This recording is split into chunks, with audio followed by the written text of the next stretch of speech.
Vice President Aguinaldo, we are ready to start the meeting. Wonderful. I would like to call the Calbright College Board of Trustees Executive Committee meeting to order this morning on February 21st at 11:06 in the morning. Before this meeting gets started, I'd like the board liaison to review the meeting procedures and protocols. Good morning and thank you for joining us. I am Terry Lucas, Board Liaison at Calbright College. You can follow our meeting agenda on Board Docs. The link can be found on our website, which is calbright.org/board. For attendees who wish to make public comment in person, please fill out a public comment card and submit it to me.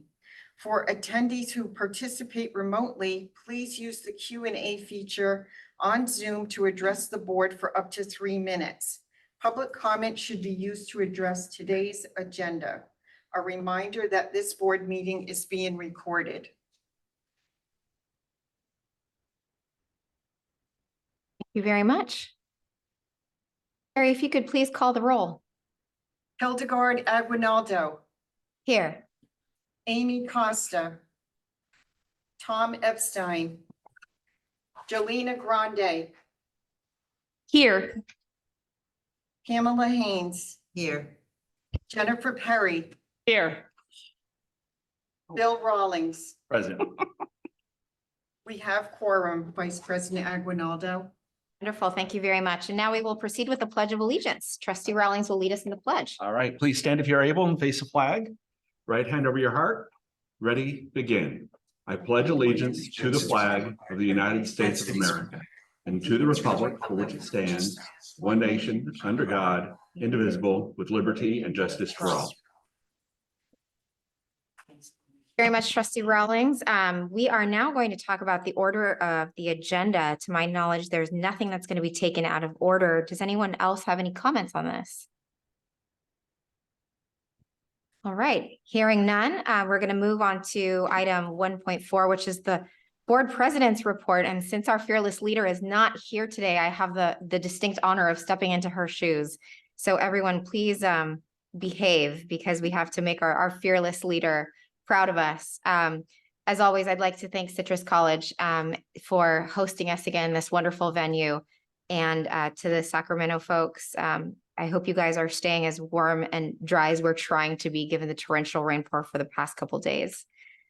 I would like to pass it to Ajita for item 1.5 her CEO report. Thank you, President Aguinaldo and members of the Calbright College Board of Trustees Executive Committee.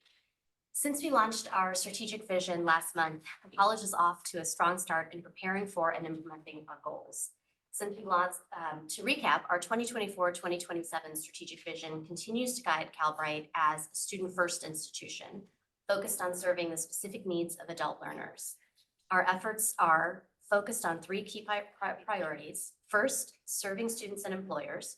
As our student body grows, we're expanding our reach by collaborating with workforce leaders to ensure a strong pathway to career success for Calbright learners. Second, we're focused on driving institutional excellence. We're looking inwards and we're strengthening our internal processes in order to expand our operational capacity as we grow. Third, amplifying our innovative approach. We're driving student outcomes through research partnerships and developing a sustainable cost and budget model that reflects our legislative mandate. As we plan for the future, I'm also very proud to share that our student body has surpassed 4,000 students, and we awarded, wait for it, our 500th certificate earlier this month. We also recently celebrated our student body organization's 1-year anniversary by swearing in new leadership. And I want to share my congratulations to Glo An for being elected as Calbright's 2nd SBO president. And Glo is here with us today in Sacramento. And also by welcoming and sending my congratulations to Brandy Weaver, who was elected as the vice president. Also, a special thank you to former President Jeremy Cox and former Vice President Megha Lahiriana for steering the ship through a very successful inaugural first term and paving the way for this new leadership that we have coming in. Calbright's student-centered design and focus on the student journey specifically amplifies the role of the SBO as a voice and as a liaison and as a real partner for the college. I have confidence that this new cabinet will lead with integrity and grace to uplift the student voice and create a real sense of belonging for our Calbright students. I look forward to hearing Glow's first report to the board later today. And in addition to the SBO, I've been thrilled to see new student clubs forms as well as increased engagement with our support and career services. As a fully virtual institution, creating a strong culture of community across the student body is paramount for the learning journey. This progress and our plans for continued growth would not be possible without sufficient funding and support from the state. Our Vice President of Government Relations, Jenny Johnson, will outline Governor Newsom's newly proposed 2024-2025 budget in more detail today. And I'm pleased to say that see that Governor Newsom has included full funding for Calbright. But I want to emphasize that we are really in a different fiscal environment today. Right now, California's proposed budget reflects the need to serve 6.8 million adult Californians with a high school diploma but no college degree. And our team is laser focused on ensuring Calbright's progress and innovation that it's an engine that propels the state's values forward. We plan to share our rapid progress and outcomes through the lens of regional constituencies when we engage and speak with state legislatures and when we engage in federal conversations. We're strategically crafting a narrative that really highlights who we serve, our student demographics, our workforce outcomes, and the labor market needs that our communities are experiencing. I am energized by Calbright's progress and the support we have received, both locally and federally.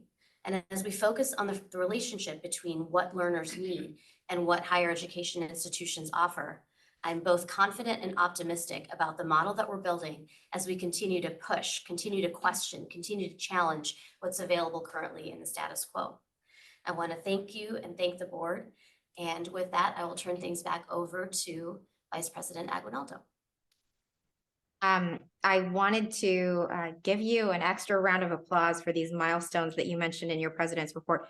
4,000 students, 500 certificates. If we could just get another round of applause for that.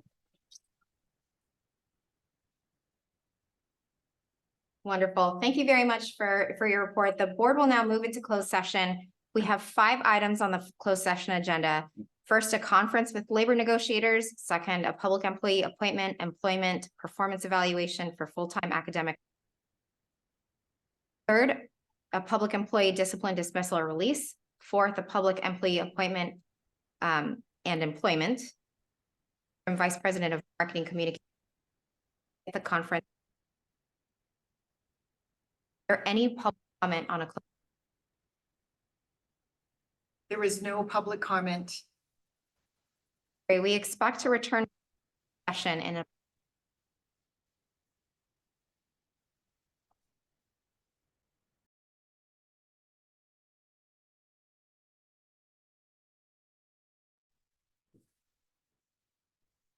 Vice President Aguinaldo, we are ready to continue the meeting.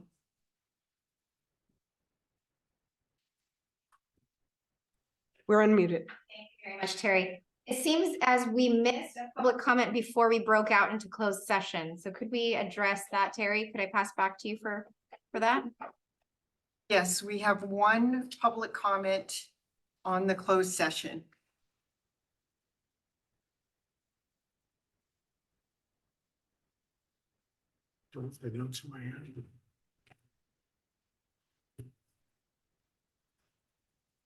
Good morning. My name is Michael Stewart. I'm the Academic Senate President for Calbright College.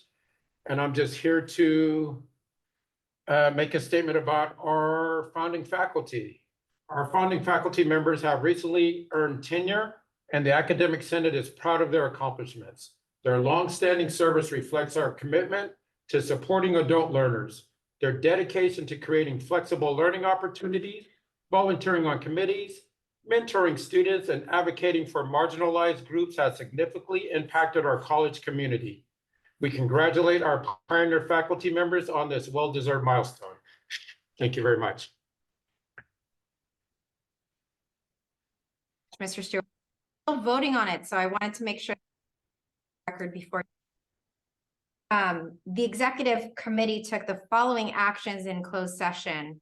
So give me a moment here to read all of these because I'm going to go one by one. To give notice to employee ID number 1049 that Calbright is reemploying them for the 2024 to 2025 academic year as a tenured faculty member by a vote of 4 ayes and 1 abstention. Second, to give notice to ID number 1050 that Calbright is for the 2025 academic as a tenured faculty member, 5 ayes to 0. Third, to give notice to employee ID number 1052 that Calbright is reemploying them for the 2024 to 2025 academic year as a tenured faculty member by a vote of 5 ayes to 0. Fourth, to give notice to ID number 53 that Calbright is reemploying academic year faculty member by a vote of 5 ayes. Fifth, to give 56, Calbright is reemploying 5 academic year faculty member ayes to 1. Last, to give notice to employee Calbright is 5 academic. Excuse me, Vice President Aguinaldo, Yes. you're breaking up a little bit on this end And on also the Zoom telecast. and on the telecast. Would it be helpful if we read it here? Just 1 second to troubleshoot. I want to make sure that our AV is on point. Yeah, she sounds better now. Okay. Yeah. sounds good. You guys hear me okay? Yeah. Yes. Yes. Okay, maybe it was just an issue of moving the mic closer to my face. So I will just need to read out that entire thing again. Is that what I need to do? Yes. Yes, please. Yes, just Okay. to make sure. All right. The executive committee took the following actions in closed session with respect to full-time academic faculty. Number 1, to give notice to employee ID number 1049 that Calbright is reemploying them for the 2024 to 2025 academic year as a tenured faculty member by a vote of 4 ayes to 1 abstention. Secondly, to give notice to employee ID number 1050 that Calbright is reemploying them for the 2024 to 2025 academic year as a tenured faculty member by a vote of 5 ayes to 0 nays. Third, to give notice to employee ID number 1052 that Calbright is reemploying them for the 2024 to 2025 academic year as a tenured faculty member by a vote of 5 ayes to 0 nays. To give notice to employee ID number 1053 that Calbright is reemploying them for the 2024 to 2025 academic year as a tenured faculty member by a vote of 5 ayes to 0 nays. To give notice to employee ID number 1056 that Calbright is reemploying them for the 2024 to 2025 academic year as a tenured faculty member by a vote of 4 ayes to 1 abstention. And finally, to give notice to employee ID number 1061 that Calbright is reemploying them for the 2024 to 2025 academic year as a tenured faculty member by a vote of 5 ayes to 0 nays. Further, with respect to a classified administrator, to give notice to employee ID number 1088 that Calbright is not reelecting them for employment for the 2024 to 2025 academic year by a vote of 5 ayes to 0 nays. All right, we will now move on to section 3 of the agenda. Do any trustees wish to remove an item from the consent agenda for discussion or separate vote?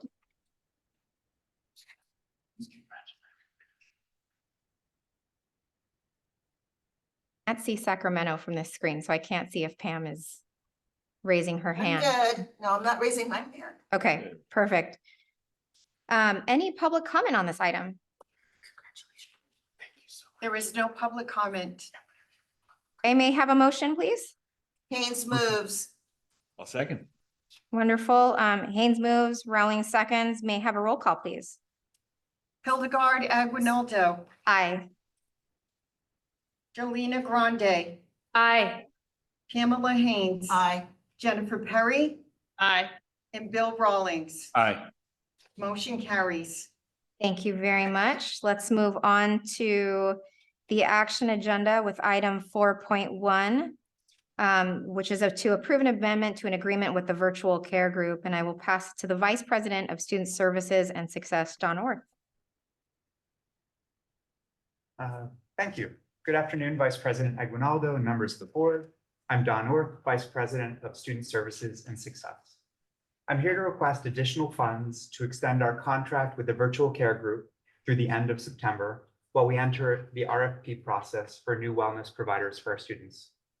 Last March, we signed a contract with the virtual care group, VCG, for $90,090, which was set to expire at the end of this June or until funds run out. We will use the funds by the end of March. In December, we issued an RFP to review other wellness providers based on what we've learned using VCG. As a refresher, VCG provides behavioral wellness counseling and some basic virtual urgent care services free of charge to our students at a cost of a little less than $2 per student per month for us. As we gain students, costs rise, of course. When VCG serves the students who need their services, there are some revisions we want to make to the wellness services we offer based on our experience with the VCG, hence the new RFP. At the present time, I'd like to request an amendment to extend the agreement for 6 more months for an additional $60,000 to continue services while we review new vendors. In March or April board meeting, I hope to bring the vendor of the RFP process for approval with more explanation about what they offer and why it's best service for our students. Thank you for your time. I'm happy to answer any questions you may have. Much. Is there any trustee discussion here? Haynes has her hand up. Haynes? Thank you. Let me just say the good news about this particular vendor is that it's 24/7. Yeah. It's every single day. Yeah. Time is not an issue. Time is an issue for our students indeed. So having that kind of a width and bandwidth is, I think, really critically important. And I believe that Calbright is ahead of the curve because I don't believe that a lot of our districts are necessarily choosing a 24/7. They may be choosing up until 10 o'clock or 11 o'clock. They may be choosing, Monday through Friday, but they may not be as all-encompassing, recognizing the needs of our students. So that's the good news. So can you share what I recognize the need to go out for an RFP. But what are the things that you might be looking for that this particular vendor may not have the ability to provide? Yeah, and I can speak to some. Just want to get a clarification because we do have an open RFP. So we probably want to speak to the parameters of what we're seeking in the open Thank you. RFP. Yes. Okay, Yeah, what are you looking for? great. We are looking for all the things that VCG provides and some more. So in terms of 24-hour access, we know that's super important for our students who are, around the clock, kind of potentially needing access. We're looking for good data. Right now, there are some limitations in what we get in terms of the data, a student using them, the services they use, because the more we understand our students, the more we can provide for the specific needs they have. So kind of better data is super important to us. There's also some additional services that other providers offer that may be useful for our students. So we're kind of looking at additional services that some of these companies have. And then my second question goes to one of the elements. And so in item 1.4, it's at the very end of it, it says all verification files for each student, which shall include first name, last name, email, date of birth, and student identification. So I guess what I realize that that's to be expected, but so the data, the entire database goes to them, and I would assume it has to be updated relative to new students coming in. Right. And so, and this has nothing at all to do with them in particular, but sort of an overall, making certain that data is housed in a way in terms of nobody else being able to get to it. 100%. The privacy of our students is super important. So even when I say we want data, we don't want to know what each student is using, the services. That is obviously not within our purview or in our interest. What we do want to know is kind of the number of students that are using the services, what kind of services are most needed, so we can kind of double down in the places that are needed more, and then back off on some of the places that may not be useful for our student body. Thank you for sharing that, but I'm also concerned about the penetration from outside forces relative to, we have that, I'm comfortable with what we have here. I would want to be as comfortable or more comfortable for a vendor that we are going to be selecting, that they have the necessary infrastructure for that doesn't happen. I can Thank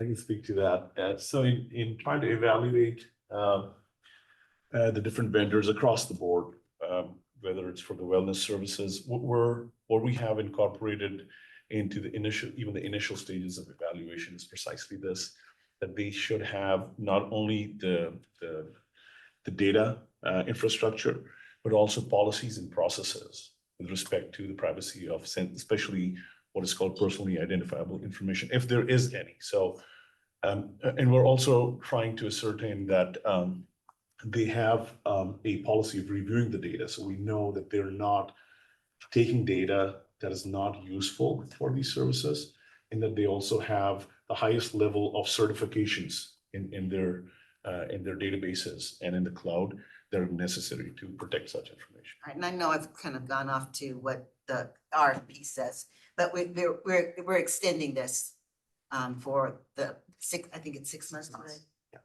So thank you for your responses. I just want to emphasize, no vendor is precluded from applying to the open RFP. Right. We've just it's important for us to clarify our needs and our requirements, especially as we continue to monitor both the quality of the services and evaluate the overall way the systems are working. So those are two considerations leading to the open RFP that we have, which any vendor can apply for. Thank you. Thank you very much for the discussion. Any public comment? There is no public comment.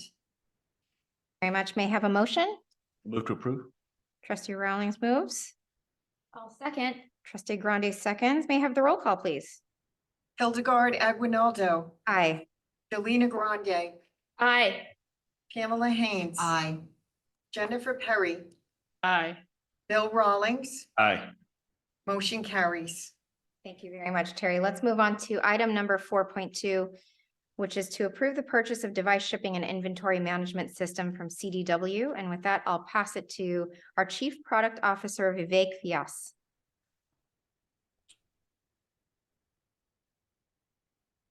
Vice President Aguinaldo and members of Board of Trustees, Executive Committee, a very good afternoon to all. My name is Vivek Vyas, Chief Product Officer of Calbright. And I'm here to seek your approval on the purchase of the Tango Device Shipping and Inventory Management System from CDW Government LLC. To provide some background, Calbright loans devices upon request to its students so that they can access the Calbright learning ecosystem, and to our staff to implement and support every aspect of the student journey. Currently, about 38% of the enrolling students request a loaner device and a hotspot for internet connectivity. Timely delivery of these devices to our students is very important so they can complete required learning milestones. With rapid enrollment, growth, and staff hiring to support the growing student body, we have outgrown the capacity of our current shipping provider. Additionally, with the increasing device count, it has become necessary to transition from the current manual methods of asset tracking to an automated and a more reliable device tracking and asset management system. This automated system will provide seamless device ordering, fulfillment, workflow shipment, and inventory tracking, returns processing, on-demand reporting, and system integration capabilities. Calbright has identified Tango platform offered through CDW LLC as a system that meets these requirements. Calbright is able to procure CDW's Tango platform through the College Buys program, which is a purchasing program by the Foundation for California Community Colleges that allows procurement through institutional contracts with various vendors providing services and equipment used by community colleges. It leverages the collective purchasing power of the system to obtain cost savings, conserve staff resources by streamlining the contract process, and ensures that purchases and contracts comply with state law. In 2021, College Buys entered into a master service sales agreement with CDW Government LLC for IT equipment, technology-related consulting services, and other services, including inventory management. California community colleges are able to procure services and equipment under that agreement by executing a statement of work. Staff requests that the board approve this purchase pursuant to a statement of work under the College Buys agreement for $424,000 for a 3-year term starting March of 2024. And with that, I'm happy to answer any questions. Do any trustee discussion? Shucks, I'm on a roll. Pam? Thank you. So I'm familiar with College Buy programs, so I think that's absolutely wonderful. Was there any, how much do we know? Okay, so I'm going to use Amazon as an example. Now, there's lots of things about Amazon that I don't like, but what I do like when I use it is that I can count on what I need as quick as possible on my doorstep. And so I'm using that particular template as it relates to our students who do not have the equipment that they need in order to start their program. So was there any asking of that kind of a question? Do we know what the turnaround will be for the student who needs that, either the laptop or the hotspot, to feel comfortable that they're going to get what they need when they need it, sort of the on time kind of piece of it? Absolutely. And this is actually at the heart of the problem that we're trying to solve. Yeah. And the whole rationale and the objective behind this is to get these devices in the hands of the students as quickly as possible and when they need it. And so to that end, when looking at their service, we wanted to ensure that they not only have the warehouses that are needed for keeping our inventory, but they also have the processes with certain levels of service level agreements in place, so that they can turn things around quickly and get the devices in the students' hands. They have warehouses that are placed strategically across the state. I believe there's one that close to the Nevada border, right in the center of the state for just-in-time services. And this provider has a long history and a pretty wide base and big footprint across different clients where they have the wherewithal and the processes and the manpower to ensure just-in-time service delivery. So we expect that with this service implementation, we should be able to send these devices very quickly to our students. So thank you for that. And I'm really glad you mentioned the statewide portion of why this is important, because our students are all over the state, and it's critically important. The other question is there a monitoring mechanism to ensure that what they say they're going to deliver, that they actually do in a timely manner? How will we know that? Is there going to be data kept? Will it be kept by the foundation? How will that part work? Absolutely. So what we're actually getting with this purchase is not just the shipping aspect of it, but an actual technical platform, which will house all the data of the shipping. And so it will also give us near real-time reporting and order tracking. And it also gives us the ability to actually integrate our different systems with their systems. So as an example, what we envision is that with the implementation of the system, once a student request goes into the system, which will also be automated, we will be able to get back a order tracking number, which will get into the hands of the student themselves, so that they don't have to rely on putting in a request to find out where their system is. So we will be able to see this across the whole workflow end to end, and so will the student. I forgot, I did read that. But thank you. So with that, if I'd like to move the item. Thank you, Trustee Perry. May I have the roll call, please? Hildegard Aguinaldo. Wait, did we do the? Oh, public I'm sorry. comment? We, There is apologies, no public comment. taking us on a little detour here. Terry, you mentioned no public comment? Correct. Thank you. So we have a motion and our second. Now can we do the roll call? Okay. Hildegard Aguinaldo, Aye. Jolena Grande, Aye. Pamela Haynes, Aye. Jennifer Perry, Aye. Bill Rawlings. Aye. Motion carries. Thank you very much. Let's move on to item 4.3 regarding the interim vice president of marketing communications and outreach. And I will pass this to our vice president of human resources, Joseph Bremgartner. Good afternoon, Vice President Aguinaldo, members of the board. Today, I would like to recommend the appointment of Mackenzie Smith as the interim Vice President of Marketing, Communications, and Outreach effective March 1st of 2024. Under the supervision and direction of the President and CEO, the Vice President of Marketing, Communication, and Outreach will oversee Calbright's brand management and help lead the strategic direction and narrative voice of the college. The Vice President is responsible for the development and execution of the overall communication, marketing, and outreach strategy and programs for Calbright. Mackenzie, our candidate, holds a bachelor's degree from the American University in Public Communications and Marketing. She's currently the director of communications at Calbright. And prior to Calbright, Mackenzie worked as a speechwriter for the University of California Office of the President, as well as communications director in the legislature for different representatives. She also has had numerous other communications and correspondent positions in her tenure. I'm very pleased to bring Mackenzie forward for your consideration and appointment as the interim Vice President of Marketing, Communications, and Outreach.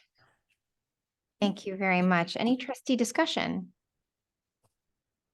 Pam, I can't see you. Do you have your hand up? No, I don't. Oh. What a rare occasion. Any public comment? There is no public comment. Wonderful. May I have a motion? I move approval of this item. Thank you, Trustee Grande and Trustee Rawlings. May I have a roll call, please? Hildegard Aguinaldo, Aye. Jolena Grande, Aye. Pamela Haynes. Aye. Jennifer Perry, Aye. Bill Rawlings. Aye. Motion carries. Thank you very much, Terry, and congratulations to Mackenzie Smith. We are exiting the action agenda item of our agenda and moving to information and reports. So with that, I'd like to take us to agenda item 5.1, which is the 2024 legislative and budget update. And I will pass that to our Vice President of Government Relations, Jenny Johnson.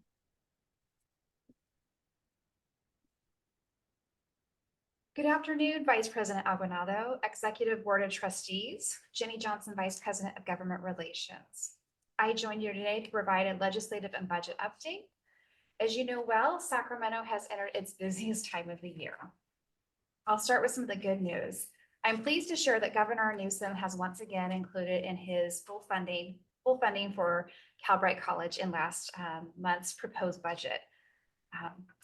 I'd like to say thank you to the governor and his administration who continue to see the value of Calbright and all of our progress to date. Special thank you to this team whom we work with, whom we work with on a regular basis. Next slide. And while investment priorities remain high in education and workforce development, this year's proposed budget is admittedly different from years prior. Governor Newsom expects general fund revenue to be billions lower than at the 2022 Budget Act projections. The Nonpartisan Legislative Analyst's Office reported yesterday a revised shortfall of $73 billion. 15 billion more than previously expected, and significantly more than the 38 billion gap that Governor Newsom offered. I share this information with you because we should anticipate scrutiny on all publicly funded programs, including higher education. At the same time, the governor and the legislature have voiced their interest to hear from higher ed leaders about what's working in their institutions and why it's working. A recurring theme of late with elected officials and staff is the topic of declining enrollment across the higher ed segments and strategies to remove impediments so students can move more quickly and matriculate through the respective programs. Given our numbers of late and the strategies we've employed, we're excited about speaking to this topic, but we temper it with humility. As you know, this work is hard and we follow the model of continuous improvement.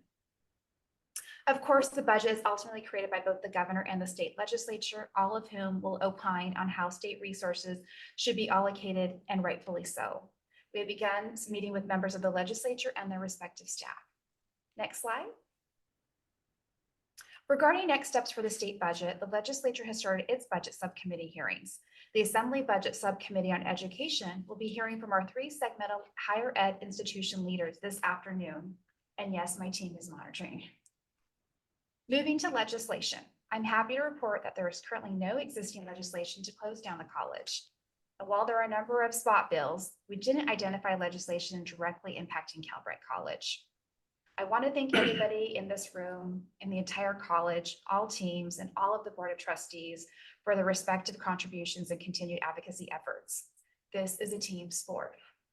Again, given that the bill deadline just passed, I'm not in a position to speak to any new legislation, but rest assured we will monitor and engage when necessary. Finally, while our team remains focused on California, we have started adding capacity for federal policy engagement. We were recently in Washington, D.C., meeting with members of the California delegation. We had a total of 18 meetings in 2 days. And given that Calbright enrollment stretches across 53 of the state's 58 counties, our model is relevant to each of the respective constituencies. I thank you for your time, and I'm ready to answer any questions you may have. Thank you. Thank you very much. I wrote down some notes on how higher ed is a team sport. I think I'll be using that in some of my remarks going forward. Thank you, Jenny. Any trustee discussion? Pam, I still can't see your hand if you've got it up. It's not up. Oh, okay. Thanks for letting us know. Any public comment? There is no public comment. Wonderful. Thank you very much, Terry. Let's go to item 5.2, reports on contracts and purchases. I'll pass that to our Chief Financial Officer, Ange Tolentino. Good afternoon, Vice President Aguinaldo and members of the Board of Trustees. There were 5 contracts executed in January 2024 and purchases totaling $405,607.12. Were there any questions? None No, my here. hand's not raised up. All right. Way to anticipate. There are no hands here in Los Angeles either. Any public comment? There is no public comment. Wonderful. Thank you, Terry. Let's move on to our constituency group reports in item 6.1 for the Calbright Academic Senate report from the President, Michael Stewart.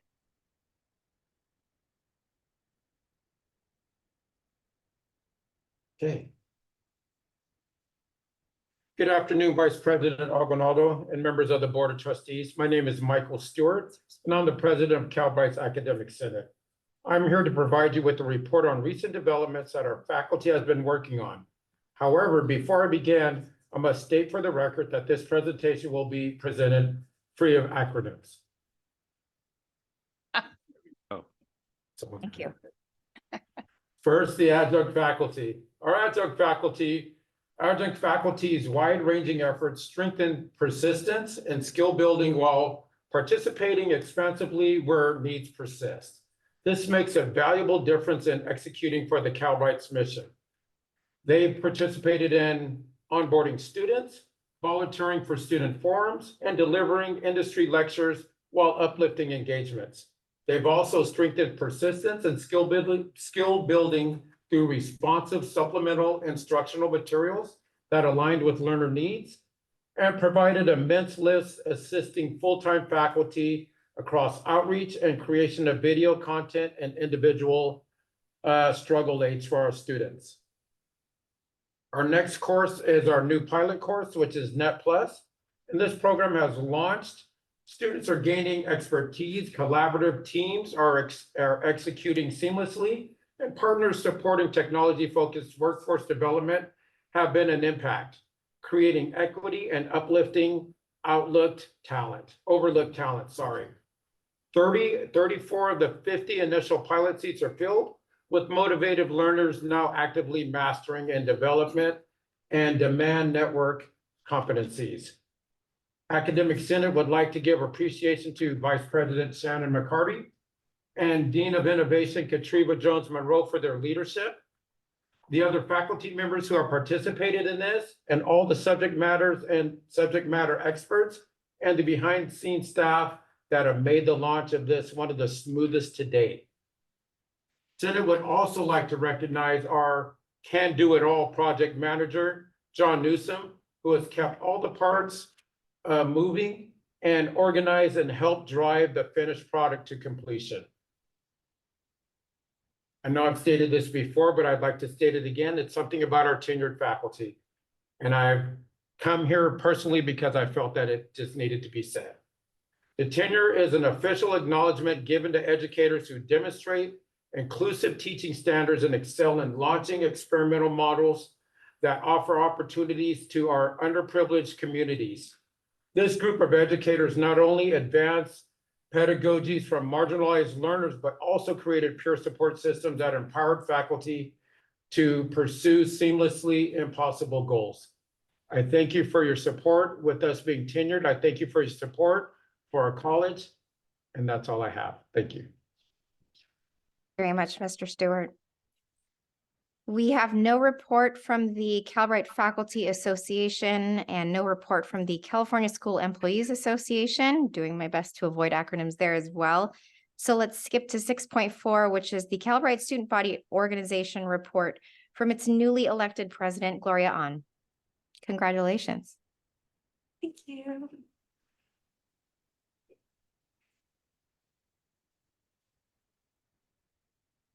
Hello, Board of Trustees, Calbright College colleagues, and honored guests. My name is Gloria Ahn, but please call me Glow because my mom says I glow like the stars. I dedicated 13 years to making dreams come true for the Walt Disney Company, and now I am committed to making the dreams of Calbright students come true. I naturally connected with other students and was more than happy to volunteer my time to support my peers and answer questions in Slack. When the opportunity of joining the Student Body Organization, SBO, cabinet was presented, I knew I could thrive in this role, given my natural tendencies of being a light to everyone I engage with. I'm happy to introduce our current 2024 SBO members, myself, Gloria Ahn, SBO President, Brandy Weaver, SBO Vice President, Jeremy Cox, Chief Executive Assistant, Elle Walders, Commissioner of Alumni Relations, Samya Jayashankar, Commissioner of Academic Affairs, Kristen Davis, Commissioner of Academic Affairs, Deanna Warren, Commissioner of Student Support Services, Alicia Rengel, Events Coordinator, Gerald Shavers, Commissioner of Academic Affairs. Our goal this year is to create a culture of connection and community. Thank you for everything you do, and we look forward to working with you in 2024. See you next month. Thank you. Thank you very much. Thank you for everything you do. Thank you, your colleagues, for all the work that you're investing into making, excuse me, our college a better place. We look forward to hearing you in our future meetings. Thank you. All Thank right. you. Yeah, congratulations. And I hope more of our presenters will take your fashion lead and wear a dinosaur sweatshirt to come before. That was a first and fun to look at while you were talking. We have a resident fashion advisor, Trustee Perry. She's always dressed to the nines for our meetings. Let's move on to item 7.1, which is our public forum. Are there any members of the public who wish to be heard? There is no public comment. Thank you very much, Terry. It is 1:04, and I don't know if I beat my own record from last time of getting us dismissed so early, but the business of the Board of Trustees is now complete and we can adjourn. I'd like to issue a long-winded farewell. Oh, okay. Maybe Pam has a question. Should we, Pam, do you have any remaining questions? No? Don't test Okay. me here. And we don't need a motion. So thanks everyone for your participation. See you next month. All right.